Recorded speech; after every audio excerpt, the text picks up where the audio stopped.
Foi num baile em Assunção, capital de Assunção, onde eu vi Assunção. Apesar de pouquíssimo comentado e até então pouquíssimo conhecido em território brasileiro,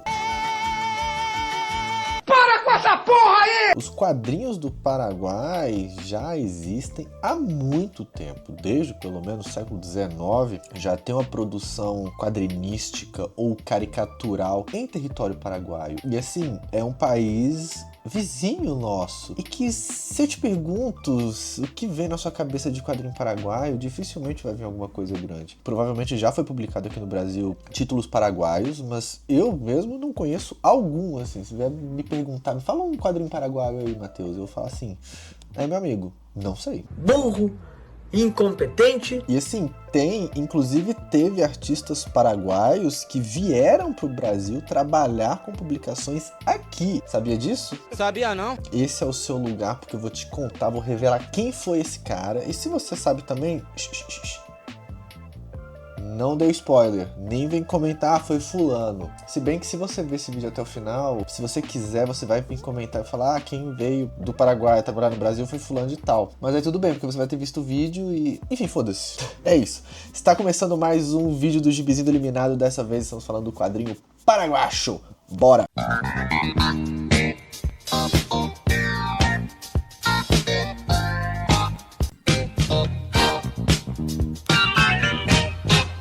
Vamos voltar aí nos anos 60 dos anos de 1800. O que estava acontecendo nesse período? Guerra, a famosíssima Guerra do Paraguai. Tá, o que estava acontecendo?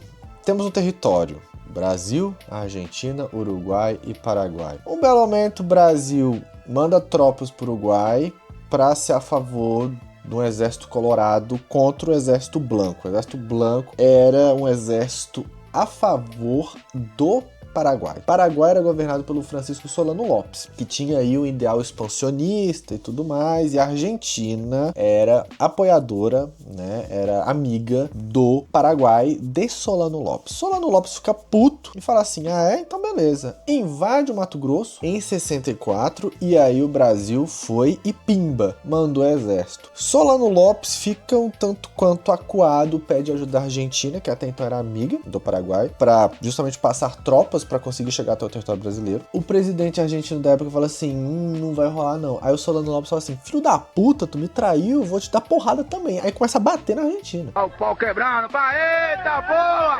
E aí essa briga toda junta os três, Argentina, Uruguai e Brasil, forma a tríplice aliança. Eles começam a dar porrada. Las extensiones ciudades. Si apenas uno ingresa, pasa al Departamento de Migraciones, ya, o que es área de domínio no Paraguai. Essa guerra foi tão fodida, mas tão fodida, que o Paraguai sofre reflexos dela até hoje. Majoritariamente, a população masculina do Paraguai foi dizimada. Teve um momento na guerra que a situação estava tão crítica que o exército do Paraguai começou a mandar crianças pro fronte. Claro que isso aí não deu boa coisa, né? A maioria das crianças paraguaias também morreram. Tem um quadrinho da Comic Zone que trata dessa história. Se eu não me engano, é um quadrinho argentino que trata desse rolê. Eu me esqueci o nome, mas tá aí disponível. Vou deixar o link aqui na descrição, quem quiser adquirir. Vale a pena, é um registro histórico bem bacana que trata desse momento aí bastante sangrento na guerra aí, na história de guerras do Brasil e da América do Sul. Então, nesse período de guerra, começa a aparecer as primeiras publicações satíricas justamente para zoar o adversário. Então,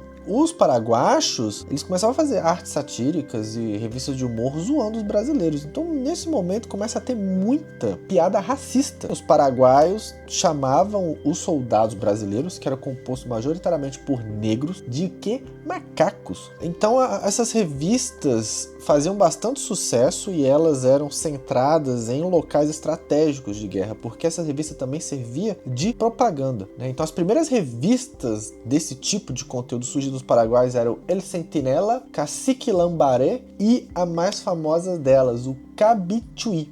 Vale mencionar que o Paraguai era um país extremamente letrado, tá? A taxa de analfabetismo do país era muito baixa, o desenvolvimento industrial era muito grande, né? Então, assim, eles utilizavam, por exemplo, telégrafo. Aqui no Brasil demorou pra caralho pra ter telégrafo, no Paraguai eles já utilizavam e foi muito utilizado na guerra, justamente pra ter a comunicação rápida e, direta, principalmente para disposições de tropas e para planejamento estratégico. A Cabituí foi a mais importante ou a mais relevante porque ela tinha um estilo próprio muito peculiar e os desenhos lembravam muito de ilustrações medievais. Era bem interessante, se a gente pega aqui para ver os desenhos, tinha uma representação muito curiosa, muito interessante, que remete a publicações feitas no período medievo, né? E assim, satirizava de uma forma muito agressiva. Lembra que eu falei das palavras racistas, né? Principalmente macaco? Aqui usava-se a torta à direita, chamava a galera de burra, de macaco. Os soldados brasileiros eram representados com cabeça de asno, era um negócio assim bem agressivo nessa pegada racista. A revista era encabeçada por 2 generais, o Juan Crisóstomo Centurión e o Natalício Talavera. 2 generais, tá, ligados ao exército. E por conta disso, como eles faziam essa disposição, eles levavam os equipamentos para impressão e tudo mais, e fazia com que essas revistas fossem veiculadas em territórios onde eles estavam próximos. Vale mencionar que Cabituí é uma espécie de inseto, tipo uma vespa, e eles utilizavam piadas metafóricas, porque em dados momentos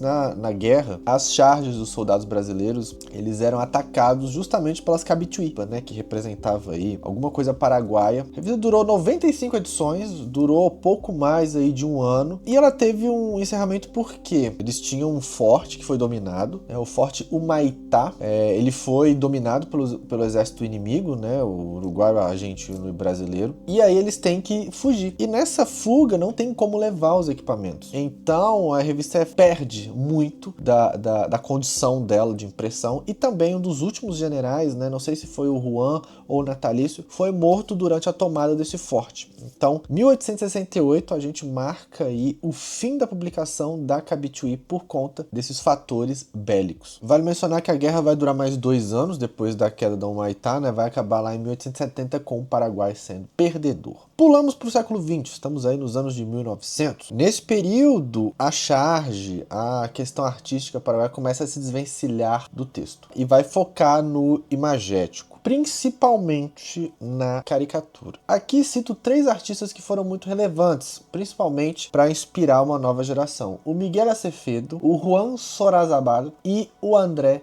Guevara. Esses 3 artistas, eles começaram a trabalhar em revistas modernistas. Vale mencionar aí que no começo de 1900 tinha um pensamento livre, toda aquela questão modernista, que vai ser freado na Primeira Guerra Mundial. Eu explico isso na história do quadrinho tcheco, que tinha aí uma produção quadrinística forte, mas que é brutalmente freada por conta da Primeira Guerra Mundial. A Europa toda foi afetada por conta disso, e aí resultados dessa guerra também vão respingando aqui na América do Sul. As principais revistas nessa ala modernista eram Juventud, Alas e Cri. O Acevedo, eu vou dar destaque a ele aqui porque ele foi um artista muito importante, porque ele foi autodidata e foi para a Europa estudar pintura, foi estudar artes na Europa e tudo mais, mas aí por conta da Primeira Guerra ele teve que voltar para o Paraguai. Ele volta para o Paraguai e traz todas aquelas coisas que ele aprendeu na Europa para pintura, para as artes no Paraguai. Ele era muito conhecido também pela sua arte no lápis. Ele fazia muitos desenhos só e somente utilizando lápis. Ele gostava de fazer lá o seu esfuminho, de mexer no grafite, no lápis e papapá. Ele foi um cara que editou e contribuiu para uma das revistas mais famosas, mais importantes nesse período paraguaio, chamado Tipos e Tipotes, que durou de 1907 a 1914 e foi muito responsável por inspirar e dar aquele pontapé inicial para o Juan Sorazabal. O Sorazabal, ele tinha como mestre, único mestre, o Juan Acevedo, né? Que inclusive o Sorazabal foi ajudar o Acevedo na Tipos e Tipotes, com ilustrações mais carregadas, mais chiaro escuro, indo na contramão do Acevedo, que focava mais no lápis, dentro das suas produções aí na Tipos e Tipotes.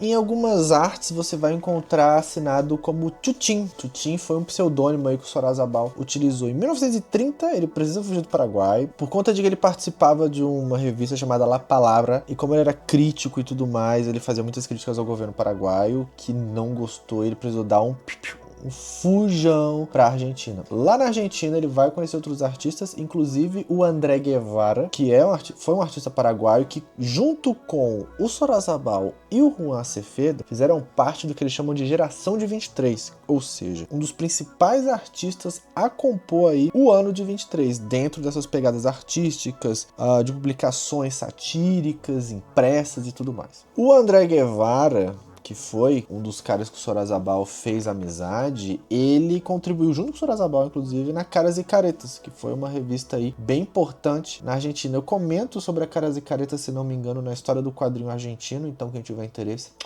vá lá ver, porque tá um vídeo espetacular, né? A Argentina foi o gibizinho do campeão, né? Foi o que ganhou a Copa do Mundo de 2022 no Catar, então não foi bem um gibizinho do eliminado, e sim um gibizinho do campeão.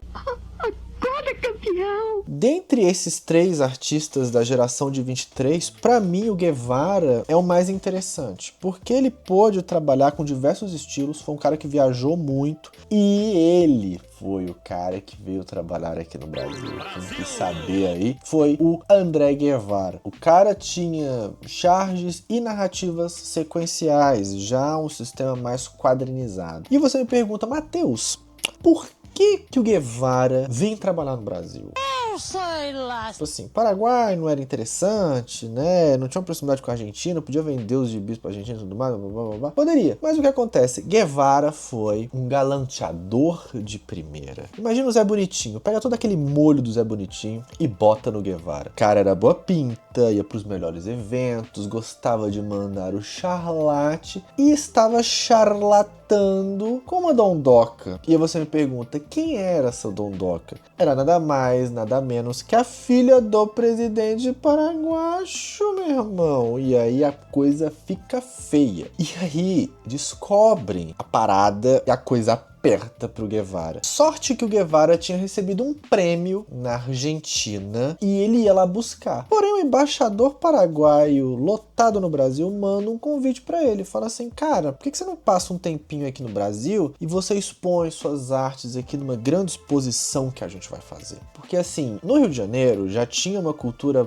forte de quadrinhos, de charges, desse tipo de material. Se você parar pra pensar, desde 1905 a gente tinha a Tico Tico, que tinha obras em quadrinhos. Mas se a gente voltar um pouco antes, a gente tinha Ângelo Agostini, Sebastião Sisson, Henrique Fleias, vários artistas que já faziam essas imagens satíricas, essas imagens sequenciais, que são antecessoras dos quadrinhos brasileiros, né? Depois aqui em 14 a gente tinha Pederneiras, tínhamos J. Carlos e por aí vai. Ou seja, o Brasil era um lugar interessante para esse tipo de coisa. Guevara não tinha muito o que fazer, né? Ou ele metia o pé do Paraguai ou ele ia tomar no cu. O que ele faz? Beleza, eu vou pro Brasil. Aí, mano, ele vem pro Brasil mostrar os trabalhos pros fluminenses e acontece um twist muito louco. Ele é contratado e passa a trabalhar no jornal, em revistas brasileiras, cariocas. Então, o que era pra ser uma parada de alguns dias, acaba sendo local que o Guevara vai trabalhar. Ele foi trabalhar nos principais jornais cariocas que tinha, né? O Malho,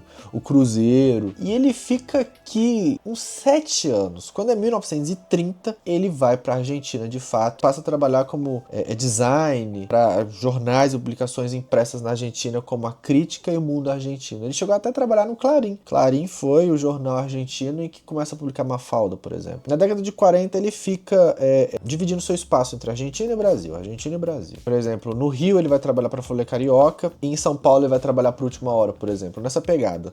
Design gráfico, às vezes com uma charge, às vezes com um gibizinho aqui e ali, mas nada muito continuado. Ele, nessas indas e vindas, ele tinha um sonho de que ele queria fazer uma grande exposição no Paraguai, né? Ele queria voltar para o Paraguai, fazer uma grande exposição do seu trabalho em território paraguaio. Só que aí ele morre em 1963 sem poder realizar aí a sua vontade máxima de fazer uma exposição com suas artes e coisa do tipo no Paraguai. Bem, então, já que a morte, né, do Guevara acontece nos anos 60, a gente pode dar um passo para uma nova geração. A gente pode encerrar esse período frutífero paraguaio, né, da geração de 23 e tudo mais, para dar um pulo nos anos 60. Porque nos anos 60, a lógica de publicação paraguaia de quadrinhos vai focar no infantil. E a maior revista infantil desse período no Paraguai foi a Farolito, que foi a revista revista onde foi publicado um dos quadrinhos mais populares do Paraguai na época, que era Ivo, El Piloto Aldaz, de Aníbal Menchaca, que usava o pseudônimo de Tata. Isso em 1964. Ele foi o principal artista dessa revista, tendo suas vendas, o ápice de vendas dela foi assim, mais de 20 mil cópias. O Tata mesmo, ele foi morrer só no ano passado, 2005, aos 88 anos de idade. Ivo era interessante porque ele tinha um formato de diagramação bem bacana, tinha quadros redondos, quadrados, tortos na diagonal, havia uma quase quebra de quarta parede, assim, sabe, num estilo de desenho com contorno bem delimitado, meio linha clara, assim, mas ainda tinha uns aspectos mais caricaturais, nariz protúberos,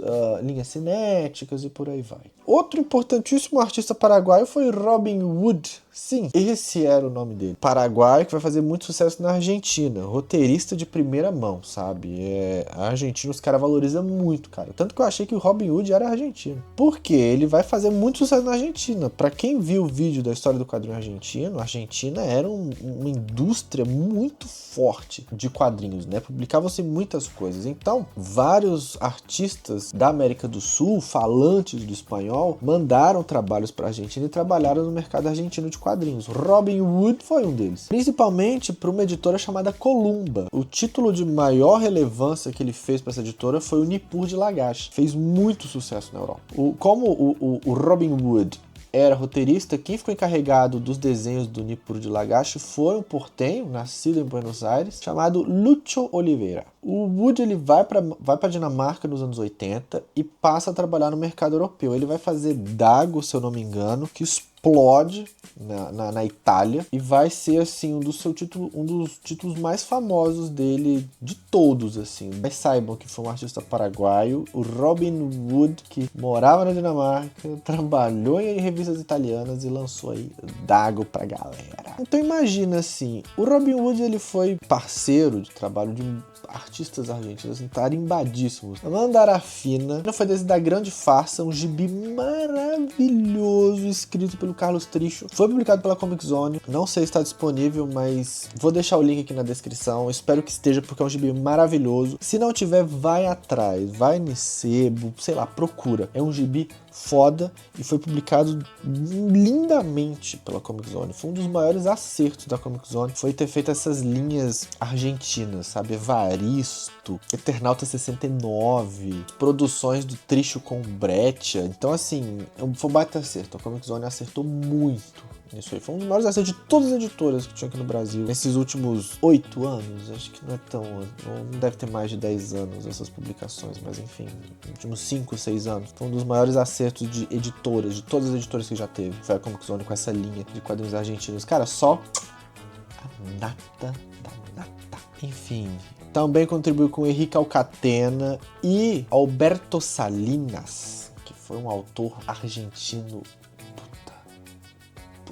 que não para menos desenhou Dago. O Salinas, ele é filho de um dos quadrinistas mais lendários da Argentina, que é o José Luis Salinas, que fez nada mais nada menos que Cisco Kid, um gibizaço dos anos 40. Eu tenho uma edição aqui que eu pretendo escanear e botar nas redes, que é assim, fabuloso, é um desenho naturalista assim, maravilhoso, é tipo um pai do Tex, basicamente. O José Salinas, ele vai fazer uma outra obra chamada Gunner, e aí não sei o que acontece, ele sai e é continuado pelo Lúcio Oliveira. Lembro do Lúcio Oliveira? O Lúcio Oliveira contribui aí para o José Salinas em obras como Gunner e outras coisas. Mas enfim, vamos voltar para o Alberto Salinas, filho do José Luis Salinas, que desenhou Dago para o mercado europeu e que fez muito sucesso. Vou voltar a falar um pouco de Salinas no vídeo da Turquia, então vão lá no vídeo da Turquia, ou na parte que eu falar da coisa paraguaia, no vídeo da Turquia vocês voltem para o Paraguai, enfim, loucura. Um cara que chegou a ser pau a pau assim, na popularidade com o Robin Wood foi o Carlos Agüero, que fez uma obra em quadrinho chamado Avaré. O Avaré, ele era um herói guarani, bem tradicionalzão indígena, assim, que lutava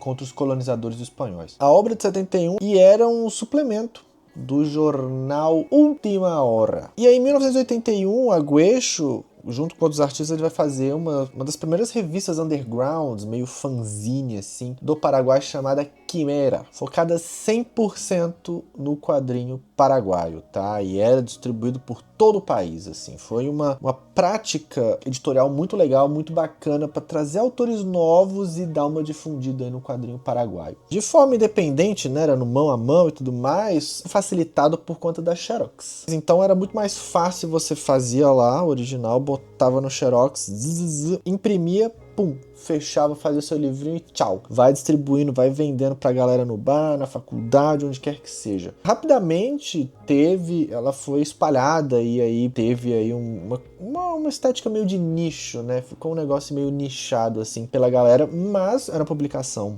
de fã, autoral, bonitona, focada no gibi paraguaio. Bom pra caralho. Nos anos 80, assim como vários países da América do Sul, ditadura. Em 84 surge uma revista chamada El Raudal, feito pelo Roberto Goires, que trabalhou até para Abril, tá? A editora Abril aqui no Brasil, né? Juan Moreno e Nico Espinosa. Ela foi importante porque era aquele frescor, era aquele respiro que os paraguaios tinham para tentar desvencilhar, para tentar se afastar dessa porra de ditadura. Tanto que o burburinho foi tão grande que na 8ª edição ela foi totalmente censurada pelo governo paraguaio, tá? Ou seja, incomodaram bastante. O Goires, ele tem um pezinho assim na pesquisa, ele é importante porque ele escreve um livro que basicamente mapeia a produção histórica e da época do Paraguai. Junto com o Robin Wood, ele vai fazer a 1811, que mostra aí o período de independência do Paraguai, né? O Robin Wood nos roteiros e o Goires nos desenhos, né? E foi lançado em 2011, quando marcava aí os 200 anos da independência paraguacha. Nesse período dos anos 80, ao passo que tinha a ditadura, tinha também a galera tentando fazer coisas novas. Então rola aí uma ruptura. Muitos quadrinhos de aventura, quadrinhos infantis e quadrinhos experimentais pegando aí o caminho feito pela El Raudal. Então esse tipo de material experimental era interessante porque permitia que mais pessoas pudessem fazer quadrinhos, né, de formas diferentes, experimentando técnicas, estilos, formas de narrativa, ao passo que a gente tinha as historinhas mais feijão com arroz, aquela aventurazinha legal, bacaninha, vida que segue, sabe? Fora também todo o processo de democratização da produção, principalmente com a facilidade das cópias, né? As fotocópias aí facilitaram muito o processo, baratearam muito custos de produção e tudo mais de quadrinho, então tava num período muito interessante de fervor cultural, novidade, gente querendo fazer coisa nova e por aí vai. Anos 90 acontece um back to roots. Os anos 90 tem uma volta às origens, voltando à produção de charges e humor gráfico. E aí só no final da década os quadrinhos vão voltando a ter lá a sua importância. Principalmente quando eles começam a mudar o mindset. Começam a já produzir quadrinhos, os artistas, para o mercado estrangeiro. O Goires, mais um monte de gente funda a Chaque, primeiro evento dedicado a quadrinhos no Paraguai. Então assim, a primeira edição acontece nos anos 2000, vários artistas sul-americanos e vários artistas brasileiros incluso, porque às vezes o brasileiro não se junta nessas coisas, né, meio paia, mas todo mundo se junta nesse evento muito importante e aí vai começar os primeiros contatos, os primeiros QIs, podemos dizer assim, para exportação de quadrinho paraguacho para o mundo inteiro. No comitê brasileiro tinha um cara chamado Fabrício Grillet, participou da Comic Con de San Diego e papapá, né? E aí ele fez vários contatos aí com as editoras americanas e pôde criar essa ponte entre artistas paraguaios e o mercado americano. Então, nesse período, no começo dos anos 2000, é marcado aí a profissionalização da classe artística quadrinística paraguaia. E aí, por conta da Chaque e tudo mais, o Goires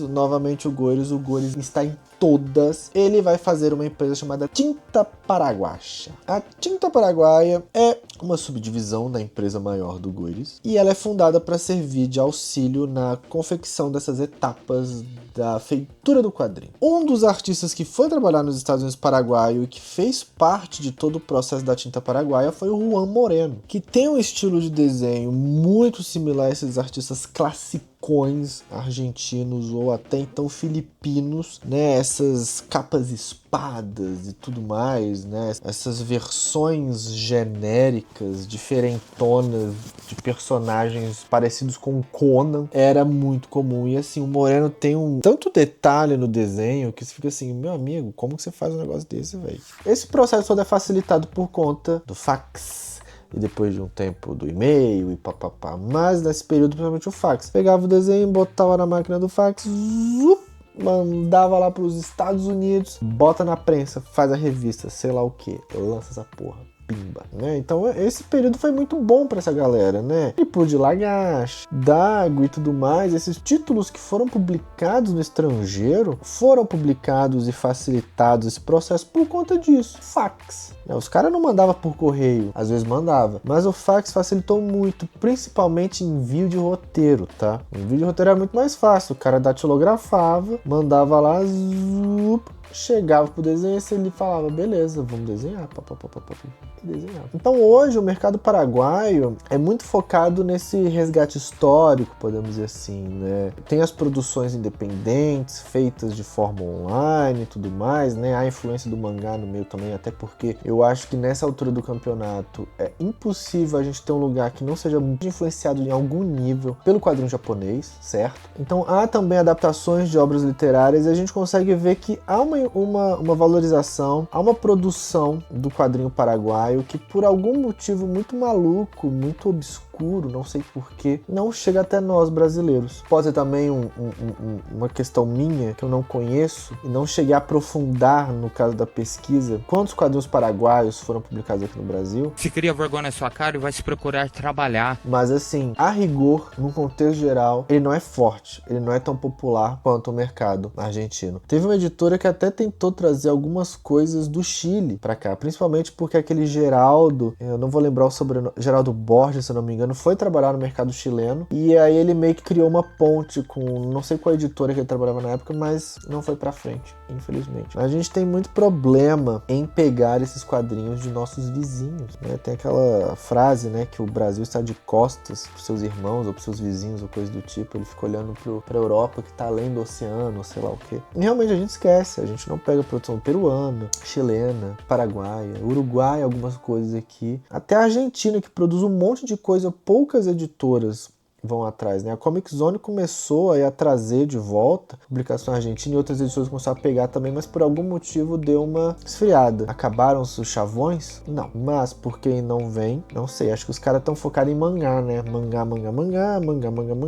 E querendo ou não dá mais dinheiro. Uma pena. Mas é empresa, é mercado, tem que se faturar e a roda segue. Então assim, entre altos e baixos, o mercado quadrinístico paraguaio se mantém. Como será o futuro do quadrinho paraguaio? Não sei, mas a produção, há uma importância e há novas gerações de pessoas fazendo quadrinhos. Então, se você quer que venha quadrinhos paraguaios aqui no Brasil, me dê dinheiro, que eu possa abrir uma editora ou não e trazer. Queria, viu? Mas é isso. Se a Embaixada Paraguaia também quiser me presentear com quadrinhos paraguaios, eu aceito, se esse vídeo chegar até eles, né? Se não, também é isso. Mas se um dia eu viajar ao Paraguai, vai que a Embaixada me banca pra viajar lá e fazer vídeos turísticos sobre quadrinhos e tudo mais. Eu trago uns gibis, tiro fotos, quem sabe rola um sorteio. Enfim, é sonhar alto, mas sonhar não custa nada. De toda forma, encerramos aqui o vídeo da história do quadrinho paraguaio. Espero que tenham gostado. Se tiver gostado, mete aquele like gostoso. Comente aqui qualquer coisa que quiser relacionada a quadrinho paraguaio ou de outros artistas que trabalham na Argentina, não sei o que. Dúvidas, sugestões, reclamações, pode mandar aqui nos comentários. E também compartilha, façam que esse vídeo chegue a mais pessoas e que mais pessoas possam conhecer aí um pouquinho da história do quadrinho paraguaio, tá bom?